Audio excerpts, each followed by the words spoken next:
It has been a big week for Microsoft Flight Simulator news, with plenty of information about the upcoming Xbox release, as well as more aircraft announcements and previews.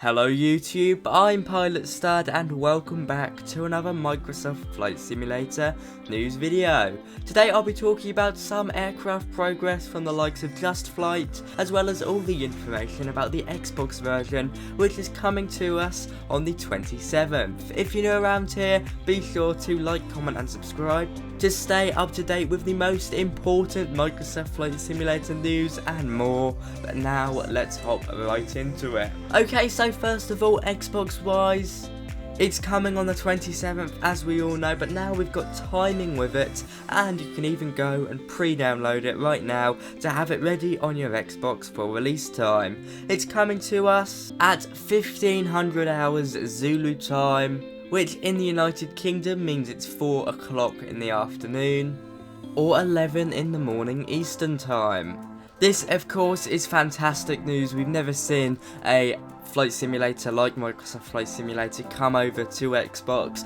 There are already some videos out there from Xbox showing us the gameplay on the Xbox Series X, and you guys know it does look marvellous. Only 5 more days to go on the time of filming. It's something to get really excited for. In addition to that, going off their recent development update, we've got our top wishes on the feedback snapshots, and you can see right up the top there, helicopters are a must and they'll be coming in 2022. So we could see them early next year, and it's nice to see that Asobo and Microsoft Flight Simulator have basically committed to them at that point. Moving down, you can see DirectX 12, I've talked about this before. This will be coming with the Xbox release hopefully on the 27th of July. We're set to have a massive performance boost, and I can't see any other reason except for DirectX 12 here, unless they've done something really clever with the coding, but it's meant to increase our FPS by at least 60 to 70%. Will it hold up to it? Well, we'll just have to wait and see. That update, Sim Update 5, will be released the same time as the Xbox release, hopefully anyway. In addition to that, moving down at number 10, you can see we've got glider, sailplane and soaring planes that have started work on this 2022. We've seen it before on these kind of feedback snapshots, so we can expect helicopters and gliders over the next year, something to get very excited for. Moving over to aircraft developments, JustFlight have shared some brand new screenshots of their Fokker 28 fellowship in Microsoft Flight Simulator. It looks really nice. This slightly vintage, beautiful airliner that was flown very close to where I was by an airline called Air Anglia, so it does hold a special place in my heart like that really. I mean, it is amazing. It's an old aircraft. Yes, I believe they were flown from around the late 60s to late 80s time, so it certainly is a vintage airliner, but I know a lot of people do have connections to this airliner, and it does see some sort of service to the day, so it's not completely extinct just yet. Of course, it's a Dutch airliner, which is a different type of aircraft. I don't think we've had any single one from Fokker yet in Microsoft Flight Simulator. And of course, it's JustFlight's first major airliner as well. And the screenshots show a very beautiful aircraft. They say they're basically done on external modelling, they just need to get inside really. They say there's still some way to go before they get close to completion, of course. The aircraft itself, this version anyway, we see the 4000 version, can carry up to 85 passengers. But the aircraft was ceased to be produced in 1987 in favour of the F-70 and F-100. It's a plane I'm quite looking forward to, and JustFlight generally don't charge the earth, and they have a high attention to detail shown by the 146 and PA-28 for X-Plane 11 and Microsoft Flight Simulator respectively.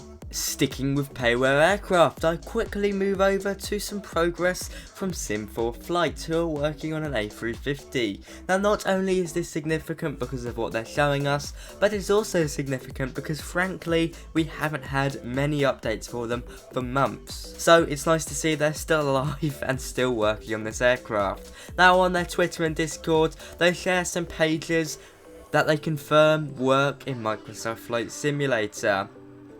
On the screen now we've got the position page, which of course is from the multi-function display, which kind of replaced the traditional FMC and is in all A350 aircraft. Moving on, we've got a flight plan page, and you can see this is in the FMS, and you can see they're showing us a departure from London Heathrow Airport. It lists all the runway information there as well, which I guess they'd also have to pull from the sim or some external source. Moving on, we've got another airport related page. This is showing us airport data. Not too sure really, obviously I'm not a developer, but how they've done this. Do they have their own database that they can pull this information from, or is it easily pulled from Microsoft Flight Simulator? Either way, it's the systems that really count in these payware and freeware projects. So the fact that these are confirmed to be working in Microsoft Flight Simulator says quite a bit. Something to put a smile on your face, I hope. I'm very excited for an A350, a beautiful aircraft.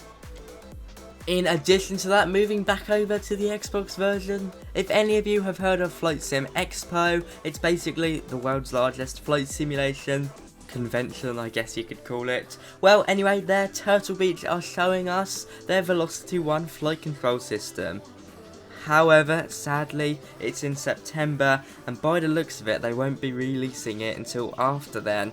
So we've still got some time to wait until we get our hands on this brand new, custom made for the Xbox flight control system. It comes in at $350 or £350 as well, which is quite expensive. However, it's a full-blown suite basically. You get your throttle, you get your yoke, and you get buttons really. You've got everything there. I don't think it will rival the honeycomb yoke in terms of how it feels and how it acts, but I think it suits a new market really. I don't think they can really be compared, but by the looks of it, we won't be getting it until a while. Until, at the very least, after the Flight Sim Expo in September. But don't worry guys, if you are going to the Xbox, a lot of the stuff you've got already does work with Microsoft Flight Simulator supposedly, from mouse to keyboard, honeycomb yoke I believe, as well as some Logitech and Thrustmaster products. So there we have it guys, lots of news in today's video, going from aircraft to hardware to of course the Xbox release. Stay tuned with me over the next week as I bring you flight simulation videos and streams on the Xbox,